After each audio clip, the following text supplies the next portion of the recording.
excited to have with us our friend Miko Matsumura. Miko is well known in both the crypto and the VC worlds. He's the co-founder of Evercoin and has helped to build multiple other companies, raising a collective $50 million in venture capital. He does a lot of other stuff. He shares his expertise as a token advisor and speaks at the most prominent industry events, including Virtual Blockchain Week. Welcome to the very same Mr. Miko Matsumura. How you doing, my friend? Hey, Travis. Hey, guys. How you doing, buddy? I'm doing all right. Nice to see you both. Great to see you. Have you been tracking what we've been doing here all week? Yes, definitely. I've been popping in and out. It's been quite a busy week for you guys. That's the understatement of the day. I feel like it's Virtual Blockchain Month. That's what it feels like. Very nice. Yeah, it's that time of the month. All right, so you like everybody else, you've been stuck inside here for what, 6 weeks now, and you are a guy that doesn't just sit still. You're like, all right, what do I do with this time to make some lemonade out of these lemons? What have you been up to? Yeah, so I've got really two main hats that I'm wearing. One of them is obviously as a venture investor. So we continue to deploy capital out of the fund and continue to make investments and evaluate startup companies. So, obviously there's a lot going on out there, and it's a complicated market, but exciting. It's very exciting. I think people do say buy the dip, so that's good. I think the other facet, of course, is working on Evercoin. So safest mobile crypto wallet out there, and we really continue to improve product and continue to work on, building a company. Right on. So you wanted to talk today about to centralize or not to centralize. That is the question. So what is the answer? Yeah, so the thing that's amazing to me is that, there's not a commandment here, right? So there's no crypto Moses coming off of the mountains with his tablets. There used to be a Bitcoin Jesus, but then he's not anymore to a lot of people. Right? I actually, my T is for Roger, who's actually a friend, and he's also an investor in Evercoin, is I think he should actually have the nickname Bitcoin Mises, right? Because Mises is like one of the Austrian economists that actually follows his sort of philosophy. So yeah, I feel like he's more of a Mises than a Jesus. He was actually here earlier this week and gave a great talk. So there's room for all opinions. But so you're right. There's not a crypto Moses with the commandments. I'd like to kind of go for the crypto Buddha look. Especially since I've gone all monk. Yeah, right. With my hair, yeah. But for me, it isn't necessarily a one-size-fits-all solution, because one of the things that's happening is I think for the first time in a long while, actually new people are coming in off the bench, right? So new people are actually coming in to play crypto these days, and I think that's exciting. But I think those new people are really kind of trying to understand, how do I get access to this asset class? How do I hold things like Bitcoin? And obviously, they're sort of it's almost like an evolutionary tree, if you start out, you kind of crawl out of the ocean and you're basically like, well, I want a custodial exchange like a Coinbase, so that's really the first kind of it's like aliens, we start out in this little, egg, and then you start turning into these crawling aliens, and then eventually you become this super alien. As long as it doesn't come bursting out of my chest, Yeah, that's actually one of the stages, but it's a lot of fun. I always have a lot of fun hanging out with you guys. These very strange metaphors come out spontaneously when I'm hanging out on Bad Crypto Podcast. But the idea of that evolution is pretty important, right? Because what happens is that all these new people are coming into the space, and what's funny is that some of these people don't even want to go to Coinbase. So for example, things like GBTC, right? GBTC, you think, oh, that's a coin. It's not even a coin. It's a stock ticker, right? It's Grayscale, right? So there's people buying exposure to BTC through the Grayscale fund, using their stockbroker, right? So they don't even, that's not even a custody issue. Obviously there is custody, but they don't understand that. It doesn't really matter to them. And that's just fine, right? So for us, the mood becomes that as you get further and further down this evolutionary tree, and you start to kind of look like those Cro-Magnon, you start to carry a club around, then you start to think about self-custody as you start to kind of gain sort of your own autonomy and intelligence, coming into this thing. We're in one of the craziest times, I'm 40 something years old. I've never even seen anything that even compares to where we are right now. Right. I know 9/11 was pretty wild, but it seemed like 9/11, we had a little bit of a discomfort, and then we got back to the new normal. But here we are now. We're just sort of hung in this bad place of just unknowing. And so, knowing that, we're seeing a lot of crazy things going on with, all this unemployment, but yet the stock market's not really doing anything. And then like crypto's going up and gold's going up and they're printing lots of money. And like, what is your perspective on this situation? And like, what advice do you have for people that are trying to work their way through this? Absolutely. So I'm very much in the mood of like hedging. So you got to hedge left, right, center. You got to hedge everything, right? Like this is not the kind of time where you basically push all your chips in and go, okay, I'm all in on Bitcoin maximalism, right? All in on, like, don't be going all in on anything. Like, you got to check yourself before you wreck yourself, like this is not that kind of a time. Now, back-to-back rappers. We got back-to-back. This is great. You got to check yourself before you wreck yourself, says Miko Matsumura. Not hedging your bets is bad for your financial health. My boat is throwing us off. Like by the time Akon is here, we're going to be hip hop kings. Absolutely. So, but my feeling is absolutely about hedging, right? Because the thing that's so important about this is like you just said, like if you look at the stock market, like look at the stock market, it's freaking ridiculous. Like it sort of, what's it been doing? It's been doing for years and years, it's been doing this linear climb, right? So it's like, oh yeah, everything's going beautifully according to the beautiful plan, right? All of a sudden it just goes bang, right? But then what happens? So what happens now, it's ridiculous what happens. What happens is it's like, did we do too much? And so then it actually comes back up half. So it comes back up halfway, and now it's kind of trading sideways. So if you think about it, it's totally like this fork in the road, right? It's basically like, well, do we just pretend that nothing happened and keep going up, or do we just kind of like go into this hellish, pit, right? So it's almost like the market's looking at the situation as no freaking clue what to do, right? The market has no clue what to do. And guess what? The Federal Reserve Bank is saying, okay, we have QE infinity and beyond, right? So like, if you look at what's happening there, like it's become the junk. There's a guy back in the 1980s, Michael Milken, got the nickname the junk bond king, right? He was the king of junk bonds, right? It's crazy, right? The Federal Reserve is the junk bond king now, right? So like, if that doesn't prop up the economy, I don't know what will, right? Like it's basically buying corporate debt that's gone to junk grade. So, this is all like, of course, classic Bitcoin, thesis type stuff, because when you see that happening and you see a today $6.13 trillion Federal Reserve balance sheet, and you also see like ECB, so European Central Bank, you see banks around the world printing the money machines are going, brrr, they're like making that funny noise. So like the thing that is important to understand though, is this history hasn't been written yet. Seriously, I'm sure you've got people telling you like, this is what this means and this is what's going to happen, right? Those people are full of shit because nobody knows, right? Nobody knows. So like the important thing that I think sensible people have to consider when you don't know what the hell to do, right?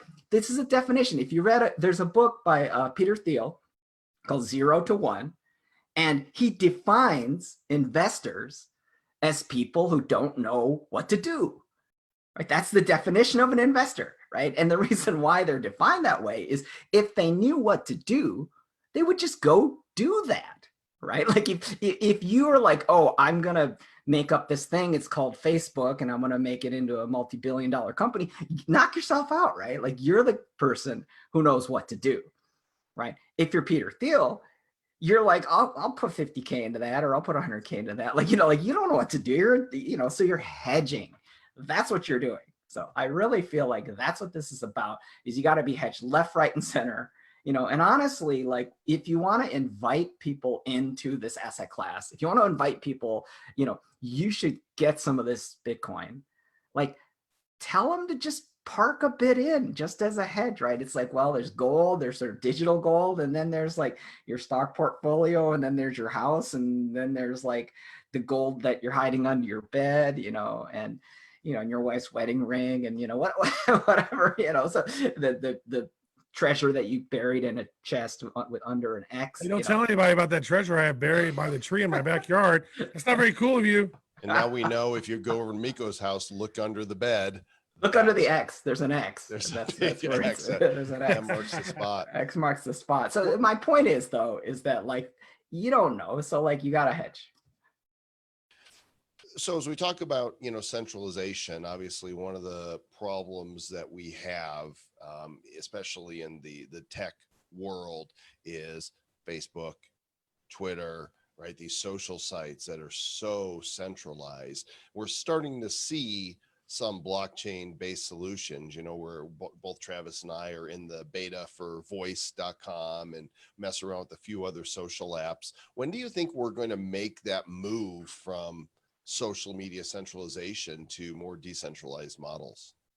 Yeah, so here's the way I look at it, right? Which is, again, it kind of moves from kind of revolution, more like evolution, right? And when I talk about evolution, like think about what's happened, right? So like Jaron Lanier, one of the creators of virtual reality, said that the West Coast used to be the heroes. And what happened in 2008, when the financial industry collapsed, right? Basically, everyone started hating banks. And they're like, banks, you guys are assholes, right? So basically the banks became the enemy, right? So now, like 10 years down the road, it's more than 10 years, but like, let's say 10 years goes by, right? And all of a sudden, like the assholes have gone over to the West Coast, right? Which is that his quote was like, we became successful and we became assholes, right? So now, so what does that mean? What it means is that banking happened. And then 10 years later, data became money. And then data banks appeared, right? So now these data banks that are too big to fail are like the Facebooks and the Googles. Those are data banks, right? So my point is that it's going to take time, right? It feels to me like blockchain-based cryptographic assets are really establishing themselves now as a fundamental internet infrastructure.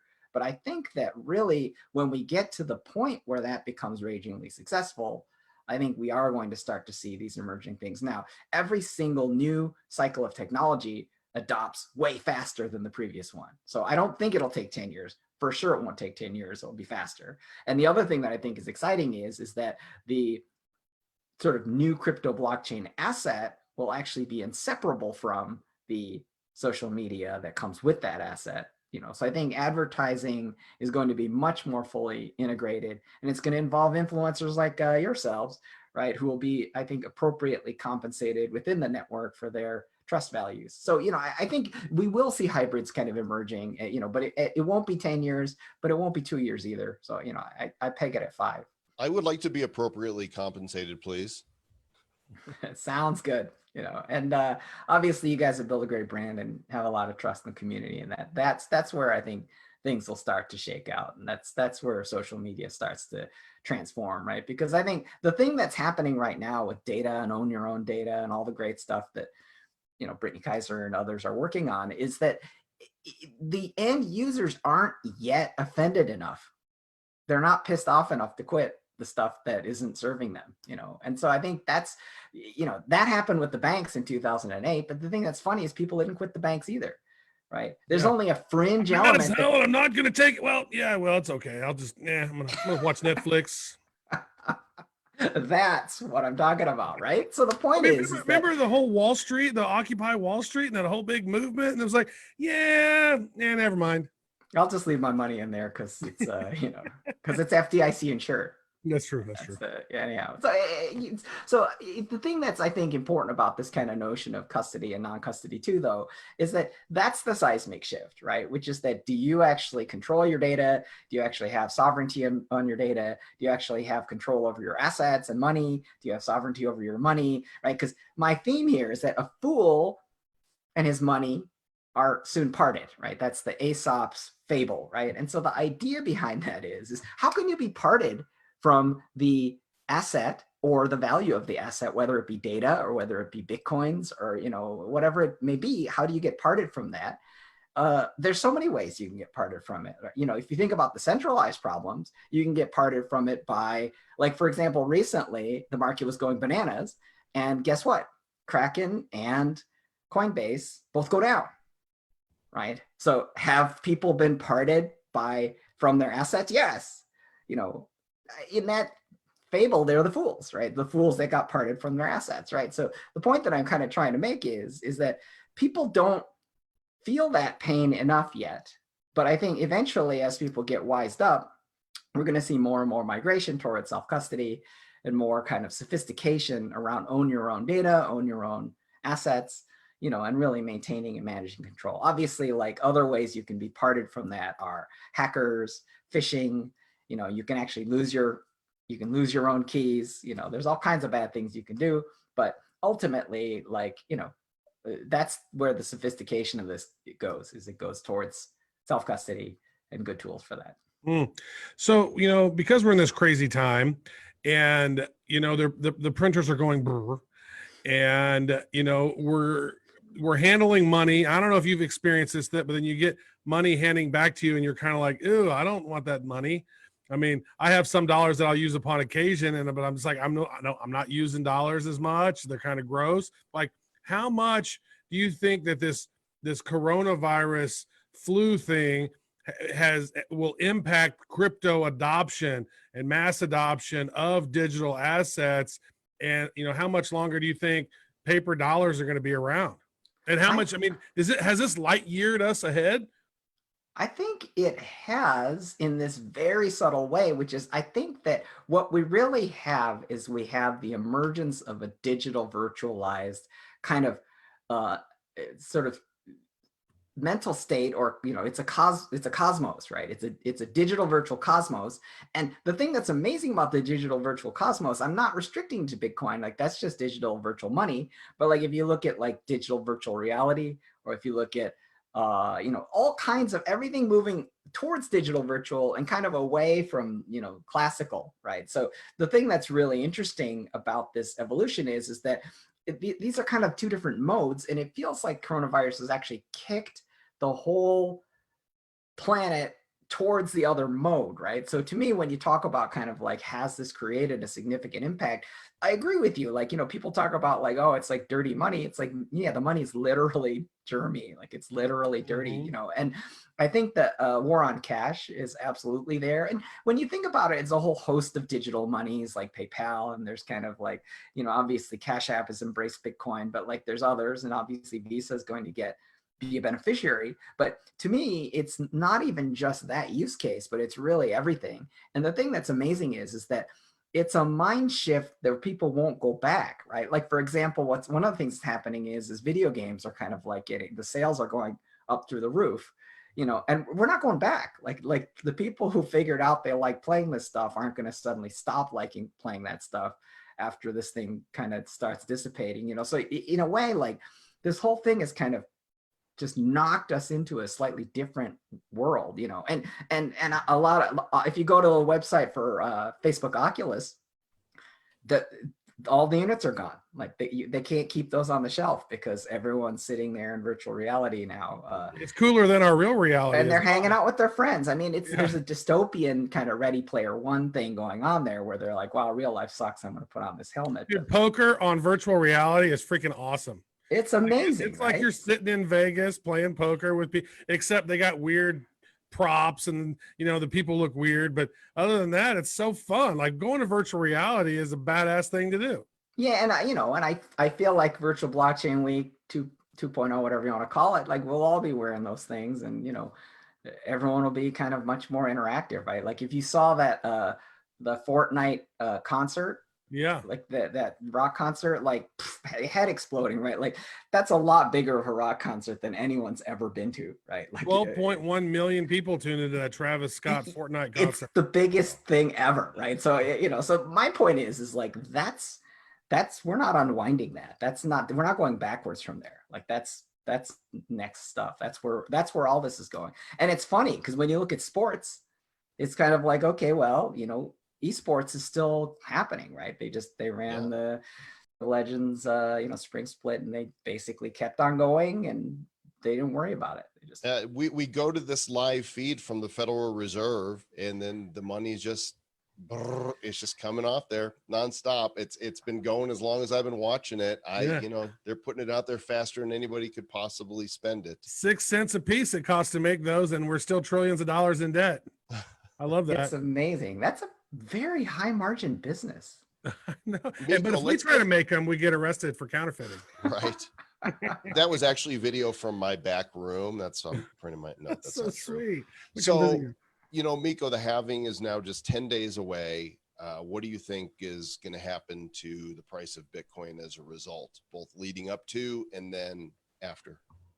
Yeah. So the thing, Bitcoin price prediction broadly is, of course, a dark art, and generally you shouldn't accept people's words on this. But I don't want to go necessarily on the quantitative side, but I will go on the qualitative side to express to you that, like, it seems to me that this narrative is the important point.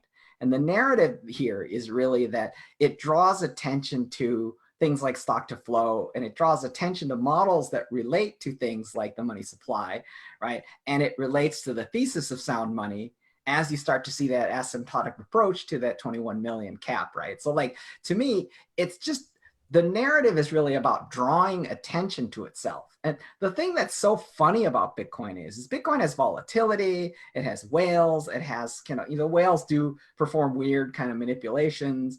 The volatility kind of goes up and down like a crazy thing, and in a way, Bitcoin's like, it's almost like kind of like a crying baby, right? Like it cries and it makes a lot of noise, and it's really messy and it's complicated. And in a way, as an asset, it's sort of like this, it's sort of like a Twitter asset. Like, it basically like draws attention to itself by going up and down with high volatility. And as such, it's sort of a cranky asset for a cranky era. Like, it's really kind of, it's the age of the, sort of the weird, it's sort of weird, cranky age, and that's pretty much. So, like a teenager, is that what you're saying? It's like a teenager. It's a cranky asset. So, like, so to me, and it's, there's lots of cranks that are in here with us, and including ourselves. So, I feel like because of that essential nature of the thing, it's going to kind of continue to track, right? Because as we've watched since 1913, 95% of the US dollar purchasing power has kind of disappeared, right? So I think as we continue to see that decline in the value of highly printed national currencies, I always like to say Bitcoin's not getting more valuable. It's just that all the printed currencies are getting less valuable on a predictable and continuous basis. So Bitcoin doesn't actually You're not the first to say that this week. That does seem to be a theme. That they don't have to do anything. The price of Bitcoin. Bitcoin doesn't have to do anything. It doesn't have to do anything. Down. That's right. It's not doing anything. It's just hanging out, and obviously it is doing stuff, but like, the point is that what we're really talking about is two phenomenon. We're talking about one phenomenon, which is local volatility, which is doing this, right? But what we're really talking about is the like 10-year moving average. Take the 10-year moving average and you're good, right?